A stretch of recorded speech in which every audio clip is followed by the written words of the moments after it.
Hello, everyone. Welcome or welcome back to I See Melanie. Today we are talking about season 4, episode 2 of The Bear, entitled Soubise. But I have kind of unofficially titled this episode Tomorrow is Today and You Must Create Opportunity. So this episode continues on the theme of make it happen, whatever it is. So in that shot where we see Carmy and, he's looking very Carmy-esque, kind of like, sulking, whatever.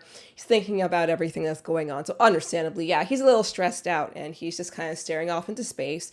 The restaurant has closed for the night and Richie is there and they're chatting for a little bit and they are about to, Richie's about to take off and Carmy says, "I'll see you tomorrow."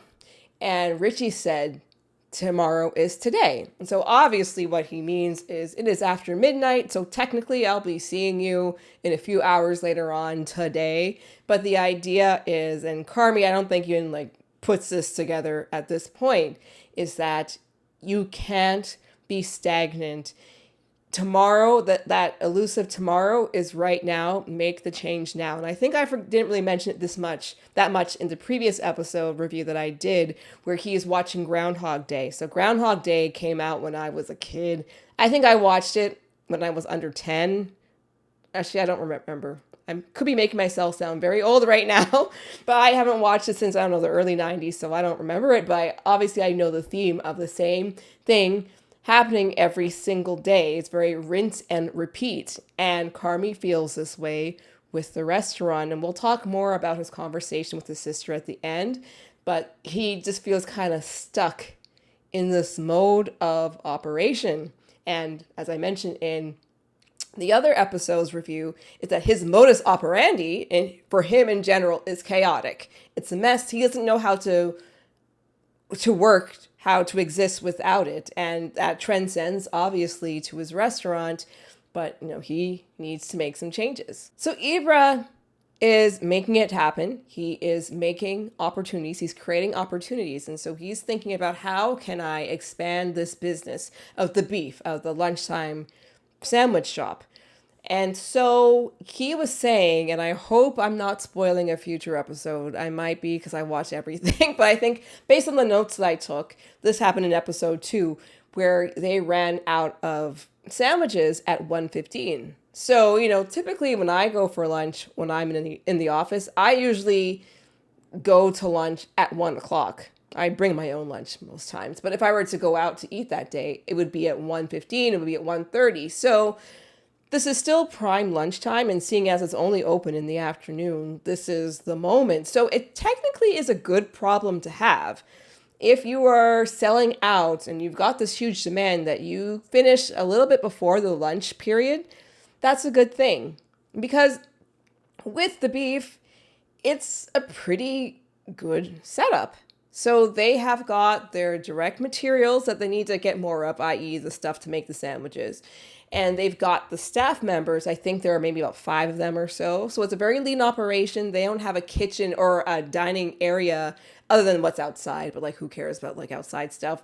So they don't really have to worry about all the, niceties that you would have in an indoor place, even if it is an indoor fast food place. And they just have, overhead charges, like usual. So they're in a pretty good situation. So Ypres is taking the time to create the opportunity within this system of the beef to make sure that he can grow and expand. Because I think either in this episode or the last one, or maybe one coming up that hopefully I'm not spoiling, but he had a convo with Carmy, a very short one, where he basically said he felt as though he was kind of not cast to the side, but that's kind of the essence, right? And he didn't really get the opportunity to shine. And so now he's creating the opportunity, and he did this all on his own, which is amazing. And Sweeps also creating opportunity by going to that wine sommelier class, meeting up with that lady that Sid told him about, and talking about, the transparency, the translucency of the wine, and what goes with what type of protein and stuff like that. So he is upping his game as well. And like I mentioned in the last episode, Richie, he and his $5 words, he has been watching a lot of TED Talks, reading a lot of self-improvement books. And even at that point where they're about to open the doors to the public and he's giving them, a pep talk that we've seen him do a couple of times before they open the doors. And he had something written down and he kind of remembered some of the words that sound as though it was going to be something really fancy, really, sublime or just really deep. But he can't find the page where he wrote it, and so he just says something to the effect of, "Oh, crush it, guys," So he took down the highfalutin conversation, highfalutin words, and just got to the brass tacks. Say, guys, just do well because I know you can, and that's it. Keep it simple. Oh, FYI, I'm shooting this on Canada Day. That's why I'm wearing red lips, and I've got this little flag that I got on a walk today. But anyway, Tina is talking to Carmy and, she's working on getting her timing down. And so she asks him if he's seen the baby and he says, "What baby? What baby?" This is his flesh and blood. This is his brand new niece. I don't even know if he knew at the time whether it was a niece or a nephew, but this is a brand new baby in his family and he doesn't remember that the baby exists. And obviously he hasn't seen her yet. And Tina's like, "What is wrong with you?" And so he feels bad, as he should. And again, Carmy always feels bad, but he doesn't do the things to prevent that bad feeling from happening in the first place. So anyway, he calls his sister, and she thinks because she knows him, oh, he's calling me to, talk about issues with the restaurant. But then he kind of surprises her by saying, "No, I'm talking about your kid, my nephew, my niece. It's a niece, right? And I want to see you. And I'm sorry I haven't called you since you've given birth, I don't know, 3-4 weeks ago, however long ago it was." And she says, "Oh, I get it. You're really stressed out with the restaurant." And this kind of brings into focus something that I think Carmy has been relying upon, has been skating upon, that he really needs to stop and people around him need to stop doing this. But again, I love Carmy so much. Me and Carmy are a lot alike in some ways, not every way. So I love his character. But Carmy is too coddled. People walk on kid gloves around him, or not walk on kids' gloves. You know what I mean. They're too gentle with him. They kind of absorb his idiosyncrasies and his inconsiderations and the rudeness and stuff, and they let him go by. And I think in particular, we've got his sister who does it, and we also have Sid who absorbs. She tells him off sometimes, but she absorbs a lot of his anger and frustrations, and she takes a deep breath and she lets it go. She shouldn't be in that position. But I think with his sister, there are a lot of different things, right? I think all of them see Carmy as the one who did best amongst the Berzados and the extended family. He is the one golden child. And I think this has to do partially with him being the youngest Berzado, being the youngest of the entire extended family. Also, he is the baby boy. And a lot of times we look at things about theories about birth orders, and especially when that youngest child is a male, a boy, or a man, a lot of times they're able to skate through on a lot of different things. But because Carmy's avoidant nature, it oftentimes puts the stress on other people to absorb his oftentimes negative energy. And they have to take it on the chin. And he continues being this, I don't want to say a destructive force, that's too much, but he is kind of like a negative force sometimes. And everyone kind of has to work around him, pick up his messes in one way or the other. And they need to stop. They need to say, "No, you are a grown man. You are grown enough to go to school. You're grown enough to start this restaurant, even if you did have uncle's investment. You need an investment from somebody. You're a grown man." Jeremy Allen White, I think he's 34 now, or he's 33. So I'm guessing Carmy is at least 30. 30, you're a grown man now. Carmy, start acting like one, and people around you start treating him like a grown man because he is. And everyone else, Sugar is grieving too. Sugar, she's had, she hasn't had a horrible life, but she lived with an alcoholic mother.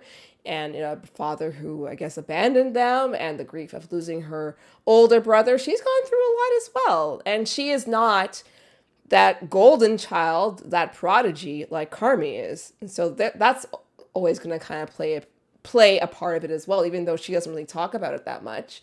So yes, Carmy needs to understand that the world does not revolve around him. And this part of the episode, what I love about this show in general is that it talks about like so many different, human emotions that we all go through, or most of us go through at one point or the other, that really kind of hit me in the feels, because I don't think most people probably reacted this way, but when I saw this, like, I got like tears in my eyes, because like I felt this way before myself. And anyway, this is the point where they're on the phone and she is talking about how when she dropped him off years ago to the airport for his flight to New York for when he was studying at the French Laundry, we're at the food place, and how she saw such a spark in him, the excitement, like, look at my little brother who is so pumped up to start his new career in the culinary space, and he has the world at his fingertips, right? He has all this possibility. And now that he's had the restaurant for a while and things were obviously in that pressure cooker type of situation where it might be gone in 2 months and the reviews aren't so good, he doesn't have that spark anymore. His light has been dimmed. So when Sugar says, it's okay if you don't want to do it, and he says, well, what are you talking about? And she says, if you don't want to be part of this restaurant anymore, if you want to leave, it is okay. And it's interesting because I don't think at that point Carmy really thought of that. Like, I think he might have had thoughts in his head that were all jumbled up saying like, oh, why is this so difficult? How come I haven't reached these heights? Why was my review so bad? Even though like he kind of knows the answers to all these different things. But I think he's asking himself these questions and he hadn't asked himself, do I want this? Is this working for me? Am I able to do this? And I think it was very confronting to have Sugar mention this to him, and actually kind of thinking of a broader theme of really the series, but I think in particular this season, is that a lot of elements in this season are very confronting. People are having to deal with things they've been procrastinating on, things they've been dreading and procrastinating on, obviously, things they hadn't thought about. So when other people or other forces make them think, okay, you got to do something. You're in a pressure cooker environment, physically and metaphorically, you got to do something. That's when these people, these characters are taking stock of, hey, maybe there's a point to that. Maybe I should think about, is my approach right? Am I doing this right? Should I do things differently? Should I not do this at all? So yeah, I really like that scene. And yeah, it was interesting because I've felt that way 1,000 different times in jobs that I've had, in some of my extracurriculars, side hustles, like even like this YouTube channel. Like, there was a time when I didn't post a video for 5 years, and I've had this YouTube channel for 11 and a half, I guess, so almost 12 years. And other things. So I have a side venture that I will do a video on one day that I've kind of taken a 1.5 year long break from. So all these different things, and you ask yourself is like, do I want to do this anymore? Can I do this anymore? Will people be receptive to me doing this anymore? So yeah, very confronting. And I think for somebody like Carmy, who is very just generally avoidant, and nobody really likes dealing with stress. Like, it wouldn't be called stress if everyone just, ate it up, I guess. I don't know, whatever. But there are a lot of things that he just hadn't really considered. And so I like the fact that Sugar posed this to him, because Carmy needs to take stock of a lot of things in his life. And the bear is a huge part of his life, his professional career, his reputation, and also the legacy and all the associations. Like I said in the last video, everything is about Mikey. Him taking over this restaurant was about Mikey. So yes, we will see what happens in future episodes. But once again, this is another fabulous episode of The Bear. And so make sure you stick around to see me talk about episode 3. I would love to know your discussion, your thoughts. So put them in the comments so we can start a discussion. And I'll see you later on I See Melanie, okay? Bye.